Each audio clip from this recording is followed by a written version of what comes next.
আসসালামু আলাইকুম বন্ধুরা, শুভ দুপুর। কেমন আছেন আপনারা? আশা করি ভালো আছেন। আল্লাহর রহমতে আমিও ভালো আছি।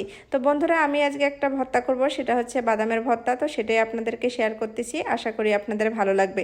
তো আমার মতো কে কে আছেন ভর্তা প্রেমিক বলেন তো? যে হচ্ছে মাছ মাংস যেটা রান্না করেন না কেন, কিন্তু ভর্তা কিন্তু লাগবেই লাগবে।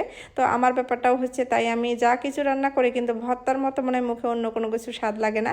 তো এই জন্য আজকে আমি বাদামের ভর্তা করব বন্ধুরা। এর জন্য আমি প্রথমে চুলায় হচ্ছে কড়াই দিলাম, দিয়ে আর কি বাদামগুলো ভেজে নেব। তো বন্ধুরা, বাদামগুলো কিন্তু অতিরিক্ত জাল দিয়ে ভাজবেন না, মৃদু জালে ভাজবেন। কেন, বাদামটা কিন্তু যদি পুড়ে যায় তিতে লাগবে ভর্তাটা। তো আমার এই যে দেখেন বাদাম ভাজা হয়ে গেছে, বাদামটা কারণে আমি একপাশে রেখে দেবো ঠান্ডা হওয়ার জন্য।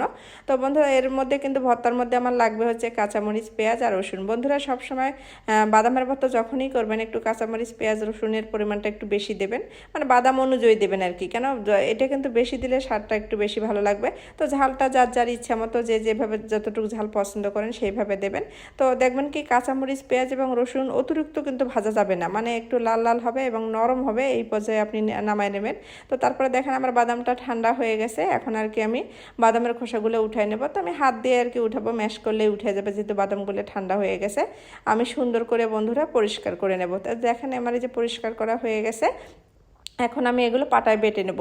তো আসলে হচ্ছে ভর্তা এমন একটা জিনিস যে হচ্ছে গরম ভাতে খেতে কিন্তু অনেক মজা লাগে। তো হচ্ছে এটা আমার মনে হয় কম বেশি সবারই পছন্দ আর কি। তো আমি প্রথমে দেখেন পাটায় আর কি বাদামটা আর কি ভালো করে বেটে নেব। তো বন্ধুরা, পাটায় বেটে নিলে কিন্তু ভর্তাটা এবং ফিনিশিং হবে এবং মজাও লাগবে খেতে। তো প্রথমে কিন্তু কাঁচামরিচ এবং পেঁয়াজ বাদামের সাথে একসাথে দেবেন না। কেন, আপনি যদি একসাথে দেবেন তাহলে কিন্তু হচ্ছে বাদামগুলো ফিনিশিং বাটা হবে না এবং ভর্তাটা মজা লাগবে না। তো প্রথমে বাদামটা ভালো করে বেটে নেব, তার মধ্যে এর মধ্যে আর কি হচ্ছে পেঁয়াজ রসুন হলো যেটা ভেজে রেখে দিয়েছিলাম সেটা দেবো এবং লবণ দেবো।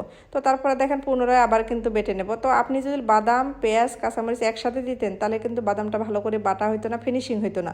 তো আপনারা কিন্তু প্রথমে বাদাম বেটে নেবেন, তারপরে কাঁচামরিচ, পেঁয়াজ, রসুন দেবেন। তো দেখেন কথা বলতে বলতে আমার বাদাম ভর্তা হয়ে গেছে আর কি। তো এই যে দেখেন অনেক লোভনীয় হয়েছে, তো কালারটা কিন্তু অনেক সুন্দর হয়েছে। তো তারপরে দেখেন বন্ধুরা, এখানে কিন্তু পাটাতে অনেক ভর্তা লেগে আছে। তো আমার মতো কে কে কে আছেন যে এই কাজটা করেন, যে ভর্তা আসলে একটুকু নষ্ট করবেন না। তো আমি দেখেন কি করতেছি, গরম ভাত কিন্তু পাটার মধ্যে একটু দিয়ে দিলাম, দিয়ে ভর্তাগুলো এখন হলো মেখে নিচ্ছি। তো আসলে আমি গোসল করিনি এখনও, কিন্তু যেহেতু ভর্তা করতেছি ভর্তাটা নষ্ট হয়ে যাবে, এই জন্য আমি পাটায় আর কি ভাত দিয়ে মেখে নিলাম। এই ভাতটুকু খেয়ে নেব। গরম ভাতে কিন্তু বন্ধুরা ভর্তা কিন্তু অনেক মজা লাগে। তো যারা যারা ভর্তা আসলে পছন্দ করেন না, তো এই ভর্তাটা একবার হলে বানিয়ে খাবেন, আশা করি আপনাদের ভালো লাগবে। তো খেতে কিন্তু অনেক মজা হয়েছিল, মানে এটা বলার বাইরে আর কি। তো যারা আসলে এই ভর্তাটা এখনও খাননি একবার হলেও বানিয়ে খাবেন। তো ভিডিওটি ভালো লাগলে লাইক, কমেন্ট, শেয়ার করবেন। আজ এই পর্যন্ত।